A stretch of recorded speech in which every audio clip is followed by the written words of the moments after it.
Universitas Indonesia, UI, melalui Fakultas Farmasi berkomitmen mengembangkan penelitian dan inovasi dalam bidang peralatan kesehatan berbasis Artificial Intelligence, AI. Untuk mewujudkan hal tersebut, UI menggandeng Kementerian Kesehatan, Kemenkes, dan perusahaan asal Jepang, Pharmaceuticals and Medical Devices Agency, PMDA.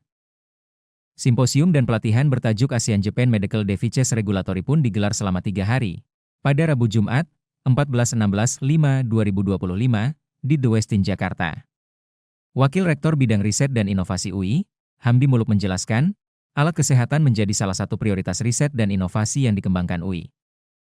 Di bawah bidang riset dan inovasi, jadi salah satu prioritas riset kita untuk membuat riset dan inovasi untuk alat-alat kesehatan. Tentu kita juga harus mengikuti regulasi yang ada.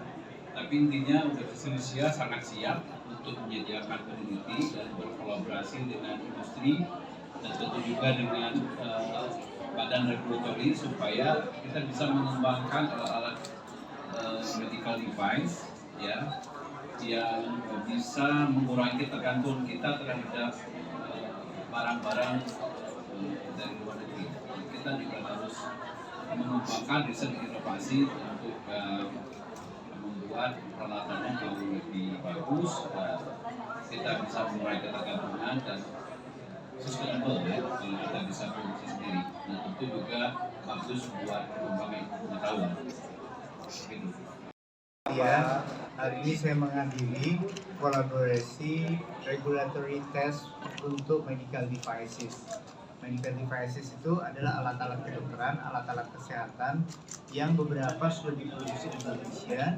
Nanti akan disupport secara regulatori pada pertemuan ini, bagaimana regulatori di Indonesia dan bagaimana regulatori di Jepang dan dengan negara ASEAN lainnya, sehingga kita bisa masuk ke pasar global untuk produksi dalam negeri.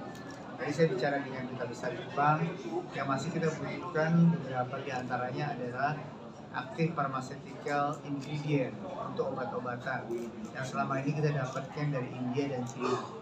Tapi untuk model-model alat kesehatan kita sudah bisa bahkan beberapa diantaranya diekspor ke Jepang. Jadi kita sudah maju untuk alat device kesehatan ini. Bayangkan waktu dulu zaman COVID, kita itu untuk beli APD aja nggak ada, untuk beli gaun aja nggak ada, untuk beli masker nggak ada, untuk sarung tangan harus import, sehingga kita mengalami kesulitan di dalam negeri kalau ada peristiwa pandemi lagi. Karena itu kita kembangkan dalam beberapa tahun ini di Kementerian Kesehatan bekerjasama dengan swasta, BUMN dan sebagainya untuk bisa memproduksi alat-alat kesehatan di dalam negeri sehingga kita bisa merdeka tanpa tergantung dari negara lain. Tahap demi tahap TKDN-nya mulai ditingkatkan kandungan dalam negerinya sehingga this event and also for the incoming support for Indonesia. Thank you. Japan support is in two ways. One is the networking support. PMDA, Pharmaceutical and Medical Device Agency. PMDA is a co-organizer of this symposium and the following seminar.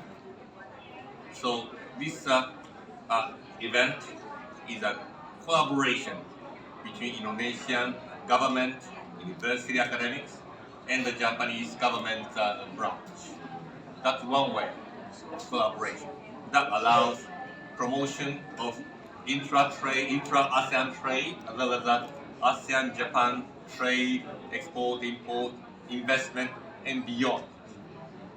The second collaboration is financial support.